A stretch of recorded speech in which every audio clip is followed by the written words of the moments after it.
ताहि जाते भये अरहंतादिमान करि मंगल करि हो महा ग्रंथ करन के काज जाते मिले समाज सब पावे निज पद राज पावे निज पद राज। इस भवतरु का मूल एक जानहु में त्याग पापों करि निर्मूल अब करिए मोक्ष उपाव करिए मोक्ष उपाव। मोक्ष मार्ग प्रकाशक नामक ये ग्रंथ है आचार्य कल्प पंडित प्रवर टोडरमल जी साहब की यह सुंदर अनुपम रचना। यहाँ चरणानुयोग के व्याख्यान का विधान ये प्रकरण अपना चल रहा था। चरणानुयोग के ग्रंथ जो लिखे गए उनके कथन करने की क्या स्टाइल है। यद्यपि मूल प्रकरण जब शुरू किया था इस 8वें अधिकार का तो एक बात कह दी गई थी कि उपदेश देकर के जगत के जीवों का भला किया जाता है। 268 नंबर पेज पर चर्चा थी ना, उपदेश देकर उपकार करना यही उत्तम उपकार है। उपदेश देकर उपकार करना, इसका मतलब दुनिया में और किसी प्रकार से उपकार होता नहीं है। यदि किसी जीव का उपकार होगा तो उपदेश के माध्यम से ही उपकार होगा। हम यदि ये सोचें कि और किसी तरह से उपकार कर देंगे तो ये गलतफहमी है। सच में परिणामों की शांति यही सबसे बड़ा उपकार होता है, और परिणामों की शांति न होवे तो फिर उपकार ही नहीं है।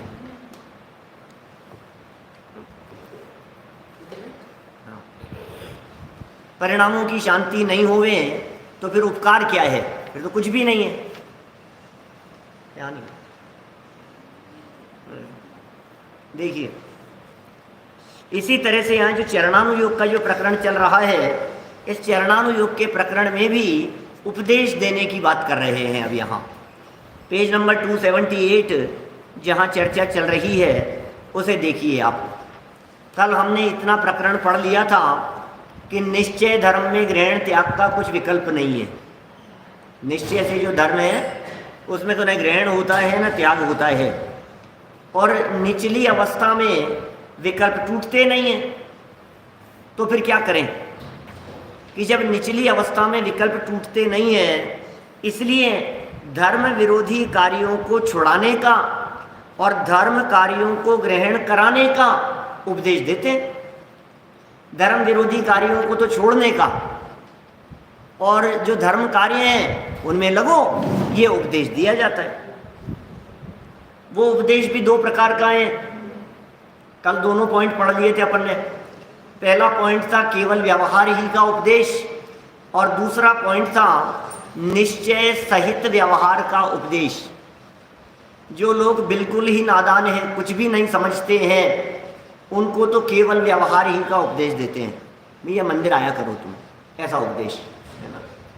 और जो थोड़ा बहुत निश्चय को जानते हैं या फिर उपदेश देकर के जिनका भला होना दिखाई देता है, ऐसे जीव या तो सम्यक दृष्टि होंगे या सम्यक्त्व सन्मुख होंगे, तो उन जीवों को निश्चय सहित व्यवहार का उपदेश देकर श्री गुरु उनका उपकार करते हैं। अब आगे बढ़ते हैं, किस तरह का उपदेश और किस तरह का उपकार। उपदेश देकर के उपकार की चर्चा है। सर्व जीवों के उपकारी हैं। 278 नंबर पेज, तीसरा पैराग्राफ, लास्ट लाइन, क्योंकि श्री गुरु सर्व जीवों के उपकारी हैं। सबके उपकारी हैं, सबका उपकार कर रहे हैं। बोले सर्व जीवों के उपकारी हैं, सर्व जीवों के उपकारी हैं श्री गुरु। चींटियों का क्या उपकार कर रहे हैं? और आप कह रहे हो उपदेश देकर के उपकार होता है, तो चींटियों को कैसे उपदेश देंगे? और उन्हें उपदेश देंगे तो उनके तो कर्णेंद्रिय ही नहीं है। चींटियों की तो सुनने की ताकत ही नहीं है, मच्छरों में तो सुनने की पावर ही नहीं है, तो कैसे उपदेश देंगे उनको? उनका कैसे भला होगा? पेड़ पौधों का कैसे भला होगा? बतलाइए। उनको तो पानी डालो तो कुछ भला नजर आता है, और तो कोई भला दिखता नहीं है। पेड़ों का कैसे भला करें, जल का एक जीवों का कैसे भला करें, अग्नि का एक, वायु का एक जीवों का कैसे भला करें? है कोई आपके पास में आधार उपाय उसके लिए? तो ये जवाब दे रहे हैं, सुनिए। सो असंगी जीव तो उपदेश ग्रहण करने योग्य नहीं है। असंगी माने कौन? एक इंद्रिय, दो इंद्रिय, तीन इंद्रिय, चार इंद्रिय और असंगी पंचेंद्रिय। क्या ये सर्व जीव कैसे हैं? एक इंद्रिय से लेकर के असंगी पंचेंद्रिय तक के जीव बोले उपदेश ग्रहण करने के योग्य नहीं है। इसका मतलब इनका तो उपदेश होता ही नहीं है, इनको उपदेश दिया ही नहीं जा सकता है। इनके पास में मन ही नहीं है, बेचारों के पास में, कीड़े मकोड़ों के पास में मन ही नहीं है, तो किसी भी बात को सुन ही नहीं सकते हैं। कर्णेंद्रिय नहीं है, समझ नहीं सकते हैं, समझने की उनमें योग्यता नहीं है, तो इनका उपकार कैसे होगा? बोले उनका तो उपकार इतना ही है किया कि और जीवों को उनकी दया का उपदेश दिया। क्या क्या ख्याल में आ रही है? चींटियों का उपकार क्या होगा कि जो सैनी पंचेंद्रिय जीव हैं, जो हम आप जैसे लोग हैं, हम आप जैसे लोगों को ये उपदेश दिया कि इनकी दया का पालन करो, ये उनके ऊपर उपकार हो गया अपने आप ही। हम आप जैसे लोगों को ये उपदेश दिया कि पानी छान करके पियो, हम आप जैसे लोगों को ये उपदेश दिया कि भैया ये वनस्पति का एक जीव है, इनके ऊपर करुणा भाव रखो, इनकी हिंसा नहीं हो, इनकी विराधना मत करो, पेड़ पौधों को तोड़ो मत, फूल मत तोड़ो जबरदस्ती पेड़ पर से, उसकी पत्तियां मत तोड़ो, उसे काटो मत। तो ये जो उपदेश सैनी पंचेंद्रिय जीवों को दिया गया, ये उपकार किसका? उपदेश दिया सैनी पंचेंद्रियों को, और उपकार हुआ किसका? एक इंद्रियादिक का, सैनी पंचेंद्रिय तक के जीवों का। मारो मत, कॉकरोच है, नहीं नहीं नहीं मारो मत। दुनिया भर में इस तरह की बातें दिखाई देती हैं, मार दो इनको, ये मच्छरों को मारने के लिए, कॉकरोच वगैरह को मारने के लिए, न मालूम वो क्या क्या। पहले वो लक्ष्मण रेखा जैसा सुनते थे, किचन में एक ऐसी रेखा खींच देते थे, वो कुछ आती थी चौक जैसा, तो उससे क्या होता था, वो चींटियां आती थी तो वो मर जाती थी। इस तरह के कोई प्रोडक्ट वगैरह आते थे, कुछ अभी भी आते होंगे इस तरह के कुछ। माने जिन वस्तुओं के सेवन करने से हिंसा होती हो, जिन वस्तुओं को लेने से, उपयोग में लेने से हिंसा का पाप लगता हो, आप उन वस्तुओं का उपयोग न करें। विकलत्रय जीवों के ऊपर करुणा, त्रस्त जीवों के ऊपर करुणा, एक इंद्रिय से लेकर के चार इंद्रिय तक के जीवों के ऊपर करुणा, ये उनका उपकार हो गया बेचारों के लिए, उनको जीवन दान मिल गया एक प्रकार से। तो उपदेश दिया सैनी पंचेंद्रिय को और उपकार हुआ उनका, तो उन जीवों की दया का उपदेश दिया। चरणानुयोग का उपदेश है दया का उपदेश। वास्तव में सच्ची बात तो यह है कि दया तो अपने आप पर होनी चाहिए, ये तो निश्चय सही, तो निश्चय का उपदेश है, दया करो पहले अपने पर। लेकिन जगत के जीवों का आचरण सुधारने के लिए, व्यवहार सुधारने के लिए ये चरणानुयोग का ऐसा उपदेश दिया जाता है। और आगे बढ़े, देखो, तथा जो जीव कर्म प्रबलता से, कई तरह के जीव हैं दुनिया में, जो जीव कर्म प्रबलता से निश्चय मोक्ष मार्ग को प्राप्त नहीं हो सकते, कर्म प्रबल है और निश्चय मोक्ष मार्ग को प्राप्त नहीं हो सकते, उनका इतना ही उपकार किया कि उन्हें व्यवहार धर्म का उपदेश देकर कुगति के दुखों के कारण पाप कार्य छुड़ाकर सुगति के इंद्रिय सुखों के कारण रूप पुण्य कार्यों में लगाया। वहाँ जितने दुख मिटे उतना ही उपकार हुआ। अब ये कैसे लोग हैं दुनिया में? कई तरह के लोग हैं। कुछ लोग ऐसे भी हैं जिनको निश्चय का उपदेश देवें तो कुछ असर नहीं होता, पता ही नहीं लगता, उन्हें कुछ समझ में नहीं आती। कर्म का तीव्र उदय है, तीव्र प्रबल ऐसे कर्म का उदय है, तो क्या करें बोलो उनका। अभी मैं क्या बात बतलाऊं आपको, तिजारा गया और वहाँ ऐसे से मिलना हुआ ऐसे व्यक्ति से कि जो बड़ा मरणासन्न अवस्था, अत्यंत वृद्ध अवस्था, क्या, और दिमाग लेकिन जिनवाणी सुनने का मन नहीं होता, धर्म की बात सुनने का मन नहीं होता, मंदिर जाने का मन नहीं होता। और अभी वो ज़्यादा कहूँगा तो फिर वो ज़्यादा बात आ जाती है, लेकिन वो भाव अलग तरह के बिल्कुल, क्या, और उनको संभालने वाले उनसे ये कहें कि पंडित जी इनको समझा दो थोड़ा सा, इस उम्र में, क्या, 85 साल की 90 साल की उम्र, और इस उम्र में इनके भाव इस तरह के आते हैं, अब क्या कहें बोलो। 90 साल की उम्र में मैं ऐसे भी लोगों को, कई लोगों को जानता हूँ, जयपुर में भी, हमारे परिचितों में भी कई ऐसे लोग 90 साल की उम्र, 92 साल की उम्र, और आलू खाने का भाव नहीं, तो आलू के पराठे खाऊंगा मैं तो, बोलो जैन। अब ऐसे ऐसे लोग, बोलो आप, मतलब क्या कहें। तो ये टोडरमल जी साहब कह रहे हैं, अब उनको क्या निश्चय का तो उपदेश दोगे और क्या तो वो समझेंगे, उनसे कुछ छूटता नहीं है, उनकी कोई भाव। तो ऐसे लोगों को क्या करें कि उनको व्यवहार धर्म का उपदेश दो, भैया तुम ये छोड़ो, तुम्हारी उम्र देखो, अब ये काम करने योग्य नहीं है, अब क्या रात्रि को भोजन करते हो, 90 साल की तुम्हारी उम्र हो गई है, अब तो समझो। तो ऐसा उपदेश देकर के उनकी क्या भलाई होगी? भलाई ये होगी कि कुगति में जाने से बच जाएंगे और सुगति में चले जाएंगे बेचारे। अभी उनको आत्मा की बात समझाने लग जाओ, एक द्रव्य दूसरे द्रव्य का करता धरता नहीं है, ये बातें समझाने लग जाओ, तो न तो वो समझ पाएंगे और न समझने में इंटरेस्ट दिखाएंगे। लेकिन उन्हें इतना समझाओ कि भैया तुम्हें पता है ये जीवन तो आजकल में महीने, 2 महीने में, 6 महीने में, साल भर में पूरा हो जाएगा, फिर तुम्हें अंदाजा है तुम कहाँ जाओगे, तुम्हें फ्यूचर के बारे में कुछ विचार विवेक है, ये जीवन यहाँ से पूरा हो जाता है फिर कहाँ चले जाता है, नरक में जाना पड़ेगा, तिर्यंच गति में चला जाएगा, नरकादिक में जाकर के कष्ट पाएगा, डंडे पड़ेंगे वहां जाकर के।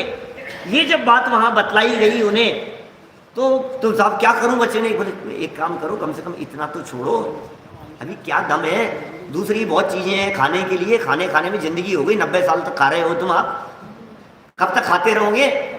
जब ये बात उन्हें समझाते हैं तो थोड़ी समझ में आ जाती है। तो टोडरमल जी कह रहे हैं उनका उपकार क्या किया? बोले उपकार ये हुआ कि उन्हें कुगति बचन जाने गमन से बचा लिया, कोटि गतियों में जाने से बचा लिया, और सुगति में उनका गमन हो जाएगा, बेचारों के परिणाम सुधर गए। क्या करें, नरक निगोद में जाने से बच गया। देखो, जो जीव कर्म प्रबलता से, तीव्र कर्म का उदय है, मिथ्यात्व हावी है, दर्शन मोहनी कर्म का इतना तीव्र उदय है, समझाओ तो समझ नहीं सकते, समझना चाहते नहीं है, बुद्धि उधर चलती नहीं है, गृहीत मिथ्यात्व कूट कूट करके भरा हुआ है, भगवान भला कर देंगे, भगवान भला कर देंगे, ऐसी मान्यता दिलो दिमाग में बैठी हुई है।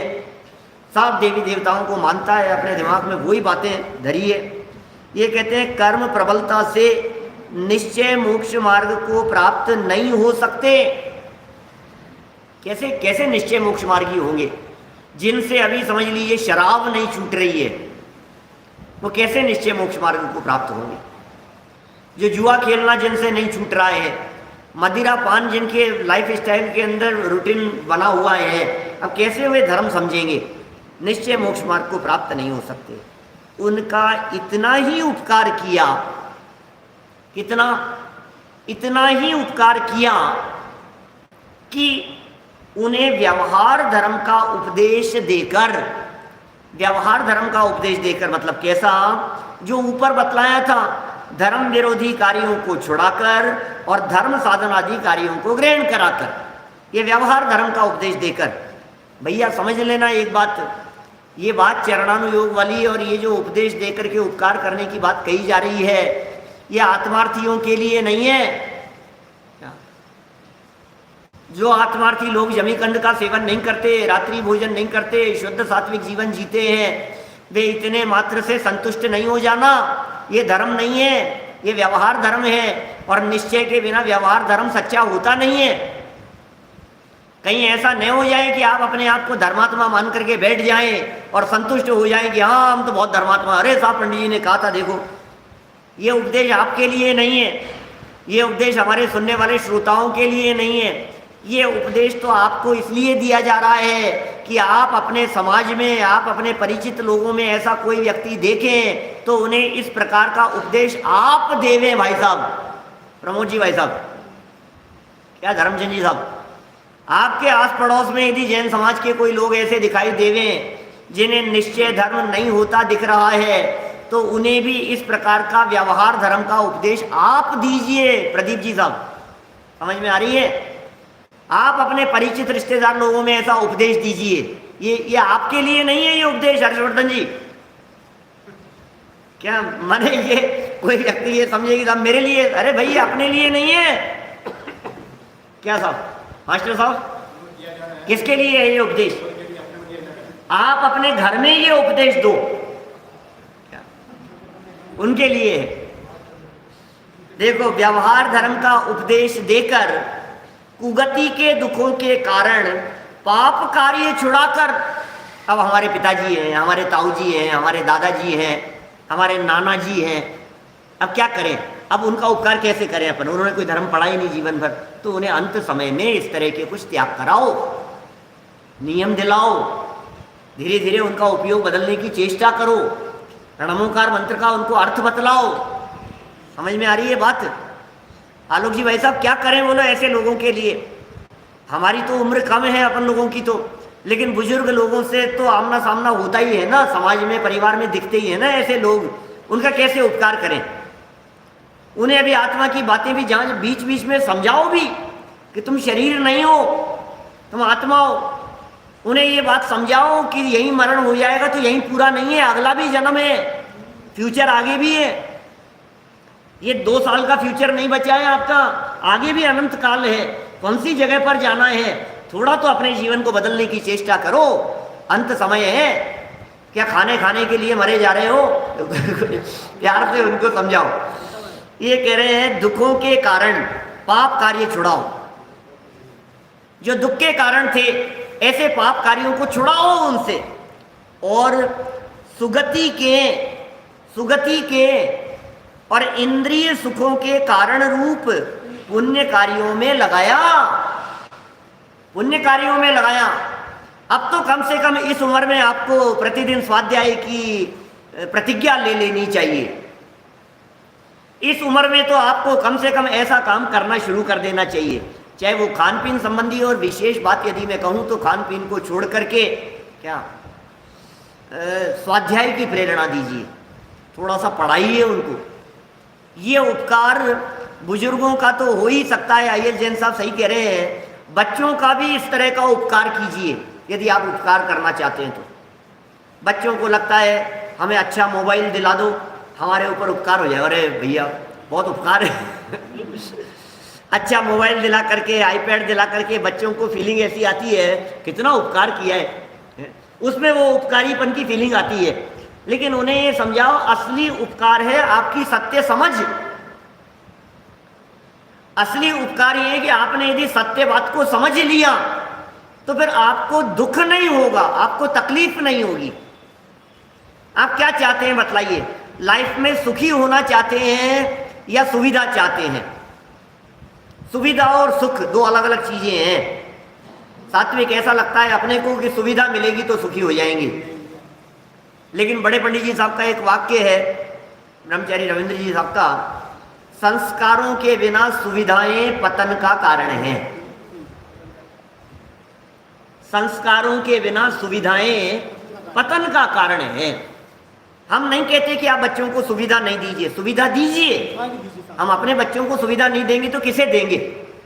और जीवन भर कहते ही यही रहे कि अपने लिए थोड़ी ना, बच्चों के लिए करना पड़ता है, बच्चों के लिए करना पड़ता है। तो कीजिए, बहुत अच्छी बात है, करना भी चाहिए, लेकिन संस्कार भी साथ में हो।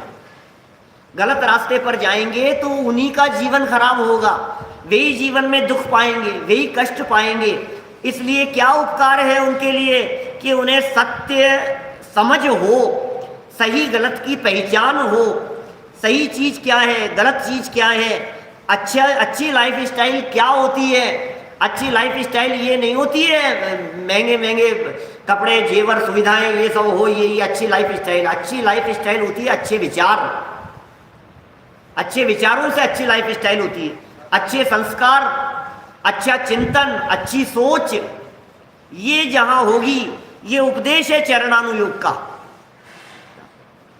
कह रहे हैं इससे क्या होगा, सुगति के कारण सुगति की भी प्राप्ति होगी, और इंद्रिय सुखों के कारण रूप पुण्य कार्यों में लगाया, वहां जितने दुख मिटे उतना ही उपकार हुआ। बोलो भैया, नंबर कम आ गए परीक्षा में, अब नंबर कम आ गए तो इससे होने वाले दुख का उपचार क्या है, ये बताओ। मार्कशीट बदल दें, डुप्लीकेट बना लें? इस तकलीफ का उपाय क्या है? इस तकलीफ का उपाय है तत्वज्ञान, इस तकलीफ का उपाय है जिनवाणी, इस तकलीफ का उपाय है बेटा कोई बात नहीं, जो हो गया सो हो गया, आगे सावधान रहना। इसका उपाय ये है कि बेटा जितनी मेहनत की थी उतना ही तो होगा। और मैं तो बच्चों को कहता हूं पढ़ने से नंबर अच्छे नहीं आते हैं। कैसे आते हैं सच सुनाए क्या पहले? ज्यादा पढ़ने से ज्यादा अच्छे नंबर नहीं आते, लिखने से आते हैं। लिखने से आते हैं। आपने क्या पढ़ा है वो एग्जामिनर को पता नहीं है, वो कॉपी चेक करने वाले को ये नहीं पता है आपने कितना पढ़ा है, उसे तो ये पता है कि आपने क्या लिखा है। तो हमेशा एग्जाम देते समय लिखने पर ध्यान दीजिए। मैंने इतना पढ़ा था, इतना नहीं, तुमने लिखा क्या है ये बतलाओ, तुम लिख क्या रहे हो, उस पर डिपेंड करते हैं नंबर। तुमने कितनी भी तैयारी की हो लेकिन अच्छे से लिखना आपको नहीं आता है तो आपको नंबर नहीं मिलेंगे। अपने राइटिंग सुधारो, लिखने की स्टाइल बदलो, लिखने का तरीका बदलो अच्छे नंबर के लिए। बातें बताओ बच्चे को, समझाओ उसे बतलाओ बेटा नंबर कितने भी आए कोई बात नहीं, असली पूंजी नंबर नहीं है, असली पूंजी आपकी नॉलेज है। अरे नंबर कम आ गए कि ज़्यादा आ गए उससे क्या फर्क पड़ता है, लेकिन आपने जो सीख लिया है, आपको जो नॉलेज मिल गई है, पढ़ाई किस लिए की, नंबरों के लिए थोड़ी ना की थी। भैया आपको मालूम है मेरे कितने नंबर आए थे, कौन सी क्लास में कौन से डिवीजन से पास हुआ था, किसको क्या पता है? जैन साहब हमने तो पूछा ही नहीं आपसे यहाँ आने के पहले बताओ आपकी मार्कशीट, क्या लेना देना है? कुछ, किसी को कुछ लेना देना नहीं है किसके कितने नंबर आए क्या हुआ। लेकिन आपने जो कुछ भी पढ़ा था, 10th में पढ़ा था कि 6th में पढ़ा था कि 8th में पढ़ा था कि संस्कृत में पढ़ा था कि नीति के कोई श्लोक पढ़े थे, वो यदि आपको याद है आज भी, वो आपकी पूंजी है, वो आपकी संपत्ति है। आपने जो साइंस में पढ़ा और जो बातें पढ़ी, आपने जो भी मैथमेटिक्स के अंदर पढ़ा और वो जो कैलकुलेशन आपने सीखी है, वो जो गणना करना आपने सीखा है और वो आप ऐसे चुटकियों में कैलकुलेशन कर लेते हैं, हिसाब कर लेते हैं, ये आपकी पूंजी है। इसी के लिए तो थी पढ़ाई, और किस लिए थी? मैं जब हमारे बच्चों को वहाँ महाविद्यालय में उपदेश देता हूँ, कभी विदाई समारोह के दिन और इस तरह के आयोजनों में कभी, तो मैं हमेशा उदाहरण देता हूँ रेंचो बन जाओ, क्या 3 इडियट्स वाला, क्या कुछ नहीं, बोले मुझे नंबर से मतलब नहीं है। जहाँ क्लास चल रही है, जहाँ सीखने को मिल रहा है, जहाँ पढ़ने का अवसर मिल रहा है, मुझे तो ज्ञान प्राप्त करना है।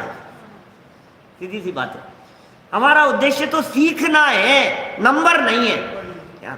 और इसी को यदि मैं बहुत अच्छे वाक्य में कहूँ तो मैं ये कह सकता हूँ, कामयाबी के पीछे मत भागिए, काबिलियत डेवलप कीजिए। आप में यदि काबिलियत होगी तो कामयाबी अपने आप आपके चरणों में आएगी। 2 शब्द है ना, कामयाबी और काबिलियत। दुनिया में क्या होता है, लोग कामयाबी के पीछे भागते हैं, कामयाब होने के लिए भागते हैं, मुझे सक्सेसफुल होना है, सक्सेसफुल होने के लिए नहीं, आप अपनी काबिलियत डेवलप कीजिए।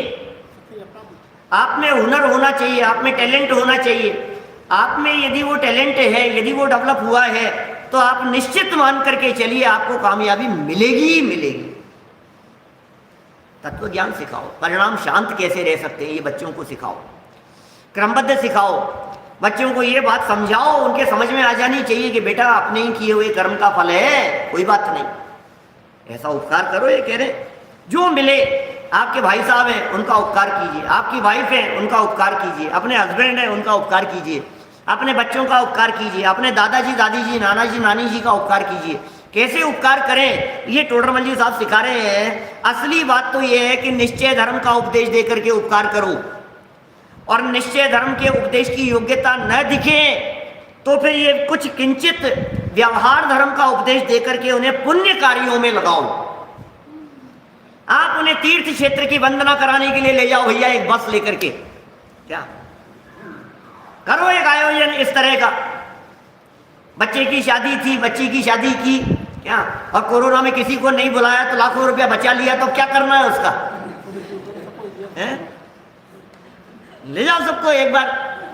तो ऐसे लोगों को भी ले जाओ जो लोग धर्म से नहीं लगे हुए हैं, फिर वहां ले जा करके क्या करो कि ले जा करके फिर हमें सामने बिठाओ, माइक लगा करके फिर प्रवचन कराओ, और क्या करोगे बोलो। तो तीर्थ क्षेत्र तीर्थ वंदना के लिए जाएंगे और वहां जाकर के वो तीर्थ वंदना रूप कार्य में भी लगेंगे, विधान भी करेंगे, वहां प्रवचन भी सुनेंगे। क्या समझ में आ रही है बात? ये देखो क्या कह रहे हैं। तो कुगति के कार्यों को तो छुड़ाया, कुगति के दुखों के कारण पाप कार्य छुड़ाकर, पाप कार्य को तो छुड़ाकर, और सुगति के इंद्रिय सुखों के कारण रूप, क्योंकि भैया पुण्य से तो इंद्रिय सुख ही मिलता है, पुण्य के माध्यम से आपको आत्मिक सुख नहीं मिलेगा, इसलिए उन कार्यों में लगाया। जितना जितना दुख मिटेगा उसका, दुख कितना मिटेगा? दुख उतना मिटेगा जितनी आकुलता कम हुई है, दुख उतना मिटेगा जितनी निराकुलता हुई है, क्या, जितनी टेंशन फ्री हो गए हैं उतना दुख मिटेगा ना। दुख कैसे मिटेगा सामने वाले व्यक्ति का? सामने वाला व्यक्ति यदि समझ लीजिए किसी भी चीज की वजह से दुखी है, तो उसके दुख का इलाज, दुख से छूटने का उपाय, उसको वो साधन या सुविधा या जो उसको चाहिए था वो उपलब्ध करा देना नहीं है, बल्कि उसे सही समझ करा देना है। कई कंडीशन ऐसी होती है, कई परिस्थितियां इस प्रकार की बनती है जिन्हें सुधारा भी नहीं जा सकता है। बोलो, जवान बेटे की मौत हो गई, अब क्या करें? अब इसे सुधारा भी नहीं जा सकते, इसे कैसे सुधारोगे? बोलो, मेरा उपकार तो तब होगा जब मेरे बच्चे को वापस ला दो। अब क्या करें? कहां से आएगा? घर में बच्चे की डेथ हो गई, मर गया, जवान बेटा मर गया, अब क्या करें? उसके ऊपर उपकार क्या करें?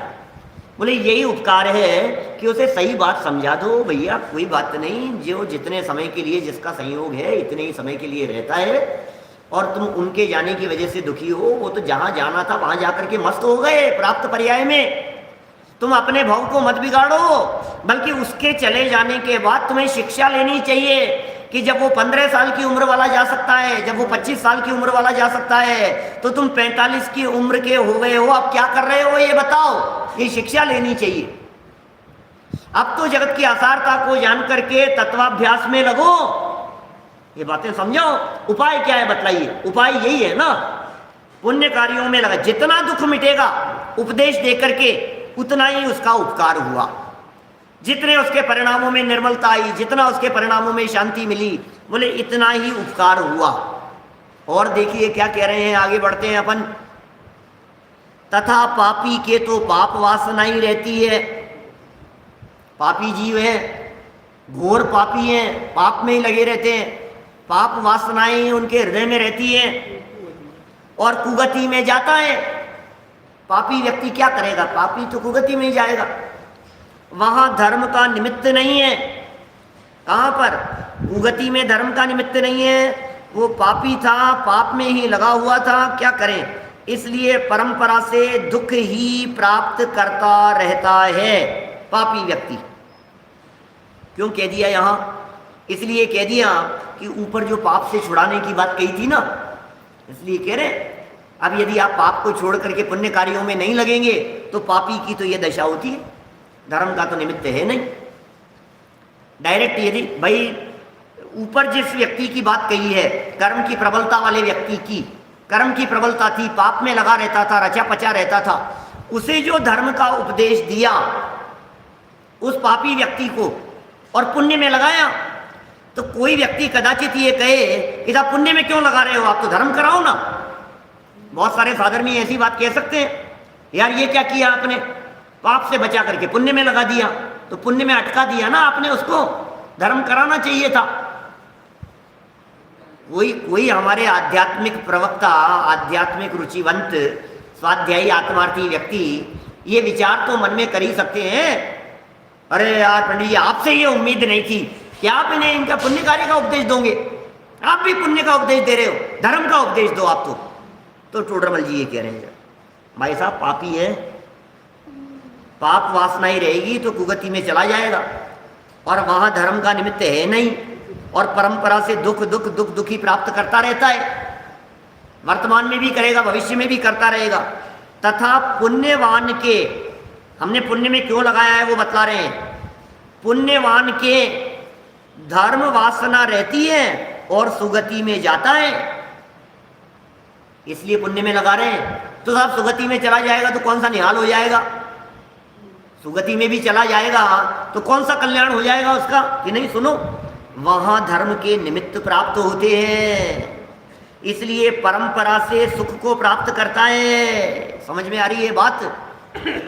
हमने पुण्य का उपदेश पुण्य में अटकाने के लिए नहीं दिया, हमने ये पुण्य का उपदेश पुण्य में फंस जाए ये जीव इसलिए नहीं दिया, हमने ये पुण्य कार्यों का उपदेश इसलिए दिया, हमने मंदिर आने का उपदेश इसलिए दिया कि ये रोजाना मंदिर आने लगेगा तो आते आते इसके कान में कुछ शब्द पड़ेंगे, यहाँ शास्त्र सभा चलती है, वहां पूजन करते हुए लोगों को देखेगा तो इसके भी परिणाम बदलेंगे, वहां लोगों को प्रक्षाल करते हुए देखेगा तो इसके भी भाव बनेंगे। सुरेंद्र जी साहब कोटा से बोलो भाई साहब, ये भाव अपने आप बन जाते हैं, माहौल देख करके अपने आप ही वातावरण इसी तरह का है। मंदिर में आत्मा की चर्चा होती है, मंदिर में आने से शांति मिलती है, परिणामों में निर्मलता आती है, मंद कषाय रूप प्रवर्तन होता है, ये सब लाभ हैं मंदिर आने के। कल रात को शास्त्र स्वाध्याय से होने वाले लाभ बताए थे, 10 लाभ टोडरमल जी के, इन्हीं टोडरमल जी साहब ने 10 लाभ बतलाए। कषायों की मंदता होती है, बोलो, क्रोध आदि कषायों की मंदता होती है, पंचेंद्रिय विषयों से प्रवृत्ति रुकती है, अति चंचल मन एकाग्र होता है, सब लाभ है। तत्काल स्वाध्याय करने से इतने लाभ हो जाते हैं।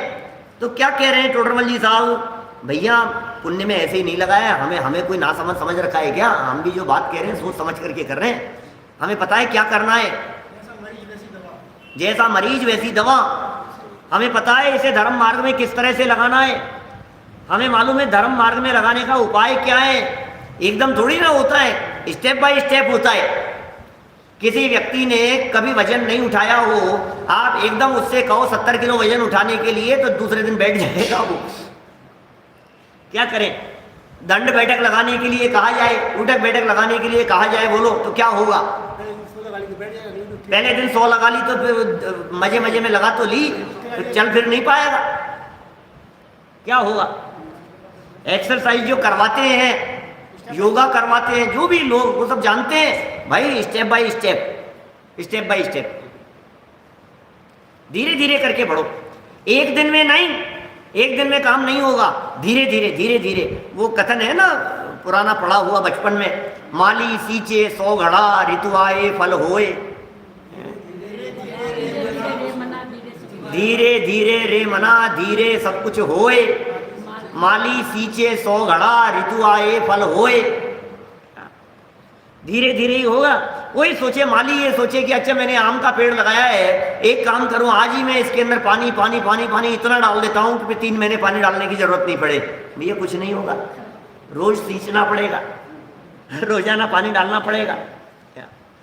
सब जगह पर ये बात लागू होती है, आपके घर में, आपके स्वाध्याय में, आपकी पढ़ाई में, सब जगह पर, दुनिया की सब जगह पर आप धीरे धीरे कीजिए, धीरे धीरे बढ़िए। क्या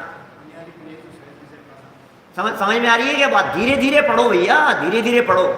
आप साल भर की पढ़ाई परीक्षा के दिन में पढ़ना चाहो तो कैसे पढ़ पाओगे। धीरे धीरे पढ़ो, धीरे धीरे तैयारी करो, ये सब धीरे धीरे होता है। तो टोडरमल जी कह रहे हैं हमें मालूम है जो जीव पुण्यवान होते हैं उन पुण्यवान लोगों के क्या होता है, क्या उन पुण्यवान के धर्म वासना रहती है। वासना किसे कहते हैं। वासना शब्द खोटे अर्थ में प्रसिद्ध हो गया है, लेकिन वासना का मतलब ये है किसी भी विषय के संबंध में परिणामों का लगातार लगे रहना। वासना माने परिणामों की निरंतरता का नाम वासना है। पाप की वासना में पाप रूप परिणाम लगे हुए हैं और पुण्य की वासना में पुण्य की तरफ परिणाम लगे हुए हैं। तो पुण्यवान के धर्म वासना रहती है और सुगति में जाता है, वहां धर्म के निमित्त प्राप्त होते हैं, सुगति में जाएगा। मान लो देवगति में जाएगा, तो इतना भाई साहब देवगति के जीवों के संबंध में नियम है इस तरह का, जिसने देवगति में जाकर के जन्म लिया, आवश्यक कार्य पूरे करने के बाद, नहलाने धुलाने तैयार करने के बाद, देव लोग मिलकर के उन्हें अकृत्रिम चैत्यालय में दर्शन करने के लिए ले जाते हैं। पहला काम है, पहला काम है। कहीं से भी गया हो देवगति में, और किसी भी देवगति में, देवगति के किसी भी हिस्से में गया हो, भवनवासी हुआ हो, व्यंतरवासी हुआ हो, ज्योतिष देवों में चला गया हो, वैमानिक देवों में चला गया हो, यहां से मर करके देवगति में गया, उपपात जन्म हुआ, लंबा चौड़े पैदा होते हैं युवा अवस्था की तरह, और वहां पैदा होते ही घंटे नाद होने लगते हैं, लोगों को पता लग जाता है वहां के लोगों को कि कोई एक नया जीव आ गया है, सब लोग मिलकर के आते हैं, उसका स्वागत करते हैं, क्या स्वागत सत्कार होता है उसका वहां, फिर उसे वहां तैयार किया जाता है, तैयार व्यार होकर के उसका भी अभिषेक होता है, और फिर ले जाते हैं कृत्रिम चैत्यालय में, चलो अब नाद होकर के तैयार हो गए हो, अब चलो दर्शन करने के लिए। ऐसा है, यहाँ भी तो करते हैं 40 दिन 42 दिन के 41-42 शुभ दिन देख करके जैन मंदिर में दर्शन के लिए ले जाते हैं, जैन बनाने के लिए। तब तक तो जैन ही नहीं है, इसलिए मैं तो कभी कभी कहता हूँ, बहुत सारे लोग सामने माने बर्थडे याद मत रखो, अपना वो जैनत्व का दिन याद रखो। पहली बार कब जैन बने थे, पहली बार कब कान में नमोकार मंत्र सुना था, क्या पहली बार अष्टमूल गुणों का पालन करने की प्रतिज्ञा दिलाई थी वहां जिन मंदिर में जिनेंद्र देव के दर्शन हुए थे, उस दिन को याद रखो, उस दिन को याद दिलाओ बच्चे को, हर साल याद दिलाओ। अब आपकी नहीं कह रहा, अब तो पोते पोतियों की कह रहा हूं आपके, क्या बच्चों की तो कोई बात तो नहीं, याद नहीं होगा, लेकिन जो आपके पोते पोती जो अब हो रहे हैं, हुए हैं, जो उनका तो याद है, जिनका याद है उनको प्रतिवर्ष वो दिन याद दिलाओ। जिग्नेश भाई, प्रति वर्ष वो दिन याद दिलाओ, मंदिर दिवस, और उन्हें वो वापस उनकी प्रतिज्ञा को दोहराओ कि बेटा आज के दिन तुम जैन बने थे, इस दिन को याद रखना, ये दिन स्मरण रखने योग्य है, ये जीवन भर आपको इस प्रतिज्ञा को निभाने के लिए और जैनत्व के संस्कारों को कायम रखने के लिए प्रेरणा प्रदान करेगा। मद्य मांस मधु का सेवन नहीं करें लाइफ में कभी भी, इसके लिए प्रेरणा मिलेगी आपको। जी ये देने मैंने त्याग किया था, और हर साल उस प्रतिज्ञा को दोहराओ। क्या करना है सोचो, जरा विचार कीजिए, विचार रखे हैं आपके सामने, जो करोगे जो करोगे मुझे मालूम है। देखो तो क्या कह रहे हैं यहाँ, इसलिए वहां धर्म के निमित्त प्राप्त होते हैं। कौन सी जगह पर? जिन मंदिर में, सुगतियों में, देवादि गतियों में, मनुष्य जन्म में यदि मान लीजिए अच्छे परिणाम रहे, अच्छे कर्म बंधे, तो मर करके जैन कुल में जाकर के पैदा हो जाएगा। क्या? और जैन कुल में जाकर के पैदा हुआ तो अच्छे निमित्त मिलेंगे, इसलिए परंपरा से सुख को प्राप्त करता है। परंपरा से सुख को प्राप्त करेगा वो जीव, अथवा कर्म शक्तिहीन हो जाए, मान लीजिए इस उपदेश को सुन करके वो भी हीन हो जाएगी, अंदर में कर्मों की शक्ति भी मंद पड़ जाएगी, तो मोक्ष मार्ग को भी प्राप्त हो जाता है। क्या ये उपकार हो रहा है उसका? पाप से तो छूट गया, कुगतियों से बच गया, सुगति में चला गया, अच्छे निमित्त मिल गए, लौकिक अनुकूलताएं तो मिली ही, और धर्म कार्यों में लगने का, सच्चे धर्म के प्राप्ति करने का अवसर मिल गया, तो शक्ति कर्म की हीन हो गई, तो मोक्ष मार्ग को भी प्राप्त हो जाता है। इसलिए व्यवहार उपदेश द्वारा पाप से छुड़ाकर पुण्य कार्य में लगाते हैं। क्यों लगाया है पाप छुड़ा करके पुण्य में? क्यों व्यवहार कार्य में? क्यों कहते हैं भैया रोजाना मंदिर आओ? क्यों कहते हैं पूजन किया करो? क्यों कहते हैं मंदिर जाया करो? क्यों दर्शन करने की प्रतिज्ञा दिलाते हैं? क्यों ये आवश्यक कहते हैं दिन में भोजन, छान के पानी, नित्य जनालय जाएगा? आखिर ये बातें क्यों कही जाती है? इसलिए कही जा रही है व्यवहार उपदेश, इसलिए व्यवहार उपदेश द्वारा पाप से छुड़ाकर पुण्य कार्य में लगाते हैं। ये हेतु दे दिया है व्यवहार उपदेश। देखो दो बातें कही थी ऊपर 278 नंबर पेज पर, ऊपर से चौथी लाइन में कल पढ़ा था अपन ने वाक्य। दो प्रकार से उपदेश दिया जाता है, एक तो व्यवहार ही का उपदेश देते हैं और एक निश्चय सहित व्यवहार का उपदेश देते हैं। दो बातें कही थी ना, उसमें से ये पहला पॉइंट पूरा हुआ है अपना, व्यवहार ही का उपदेश देते हैं। ये पहला पॉइंट पूरा हुआ कि व्यवहार ही का उपदेश क्यों दिया, व्यवहार मात्र के उपदेश से क्या लाभ हो गया, अकेले व्यवहार का उपदेश देने से सामने वाले का क्या भला हो जाएगा। ये सारी बातें यहाँ ये इन 2-3 पैराग्राफों में ये बातें बतलाई है। अब आगे, तथा जो जीव, सेकंड पॉइंट की तरफ बढ़ रहे हैं अपन। तथा जो जीव मोक्ष मार्ग को प्राप्त हुआ वह प्राप्त होने योग्य है। दो तरह के लोग हैं, या तो मोक्ष मार्ग को प्राप्त हो गया या मोक्ष मार्ग को प्राप्त होने योग्य है। और इनके लिए दो शब्द ऊपर दिए जा चुके थे। कौन से शब्द थे अजय भैया? एक शब्द था सम्यक दृष्टि और एक था सम्यक सन्मुख मिथ्या दृष्टि। मोक्ष मार्ग को प्राप्त हुआ जीव कौन है मास्टर साहब? सम्यक दृष्टि। और मोक्ष मार्ग के सन्मुख जीव कौन है? प्राप्त होने योग्य सम्यक सन्मुख जीव। ऊपर आए थे ना दो शब्द ऐसे, ऊपर से 3, 2, 5 और 3, 8 और एक 9 नंबर की लाइन, 278 पेज पर 9 नंबर की लाइन। ऐसे सम्यक दृष्टि जीव वे सम्यक व सन्मुख मिथ्या दृष्टि जीव, उनको निश्चय सहित व्यवहार का उपदेश देते हैं। छोटे छोटे प्रश्न बन जाते हैं इस तरह के। निश्चय सहित व्यवहार का उपदेश किसके लिए है? बोलो, निश्चय सहित व्यवहार का उपदेश किसके लिए है? तो निश्चय सहित व्यवहार का उपदेश सम्यक दृष्टियों के लिए या सम्यक व सन्मुख मिथ्या दृष्टि जीवों के लिए? इसी का खुलासा कर रहे हैं। नीचे देखिए, तथा जो जीव मोक्ष मार्ग को प्राप्त हुआ माने सम्यक दृष्टि, वह प्राप्त होने योग्य है। इसका मतलब सम्यक व सन्मुख मिथ्या दृष्टि, ठीक है। उनका ऐसा उपकार किया कि उनको निश्चय सहित व्यवहार का उपदेश देकर मोक्ष मार्ग में प्रवर्तित किया। ये उनका उपकार है, उपदेश देकर उपदेश देकर उपदेश देकर।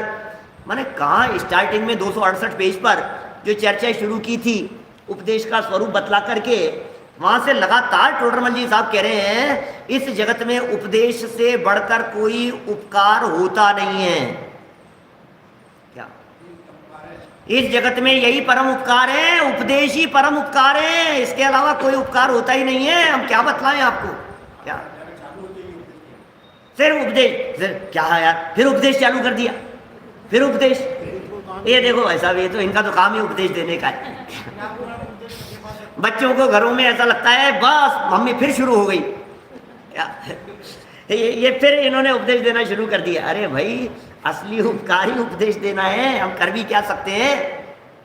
उपदेश के अलावा दूसरा तो कोई काम हो नहीं सकता है, और तो क्या करेंगे? बाकी तो फिर तुम्हें करना है, हमें क्या करना है? हम तो उपदेश ही दे सकते हैं। हम तो यही कह सकते हैं बेटा जल्दी उठा करो, हम तो यही कह सकते हैं बेटा थोड़ी सी एक्सरसाइज किया करो, हम तो यही कह सकते हैं बेटा थोड़ा सा मोबाइल से दूर रहा करो। क्या क्या कहेंगे? उपदेश ही तो दे सकते हैं। होगा क्या उपदेश से? कि होगा तो वही जो तुम चाहोगे, जो तुम करोगे, जो तुम्हें करना होगा। लेकिन हम तो उपदेश ही दे सकते हैं।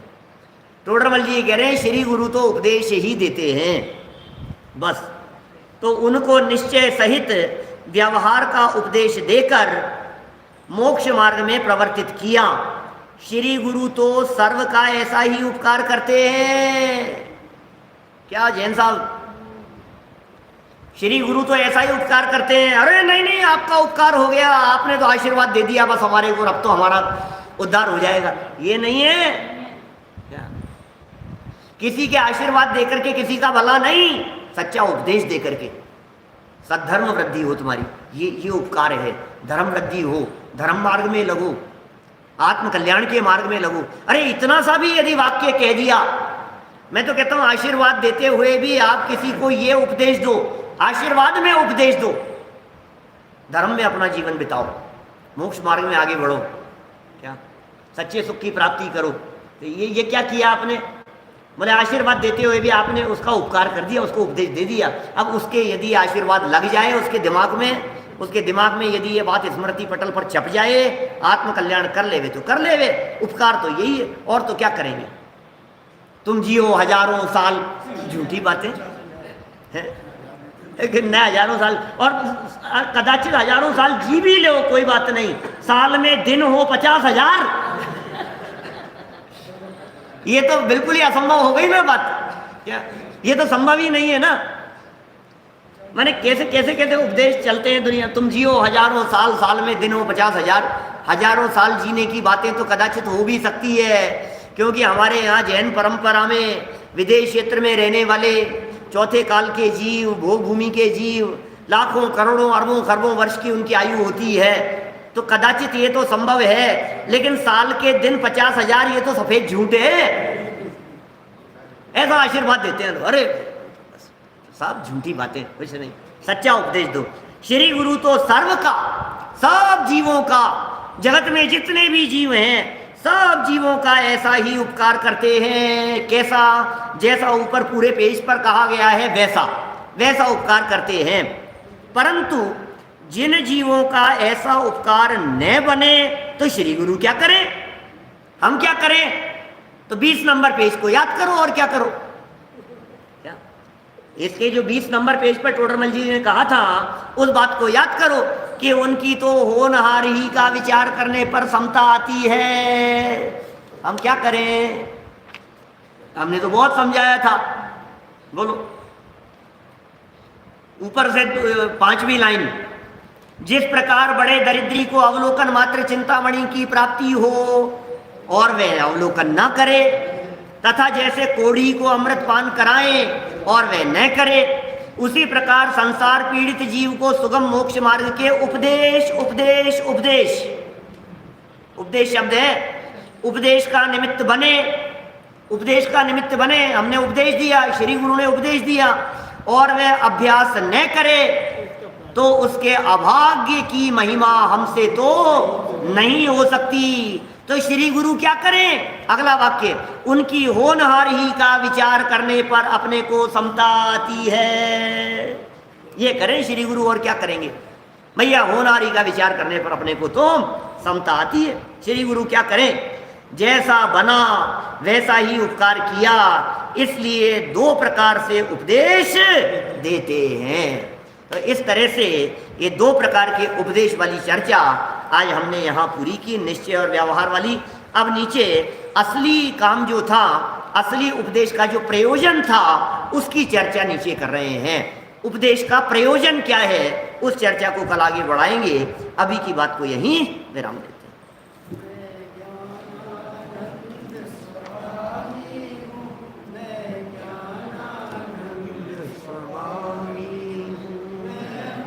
अपने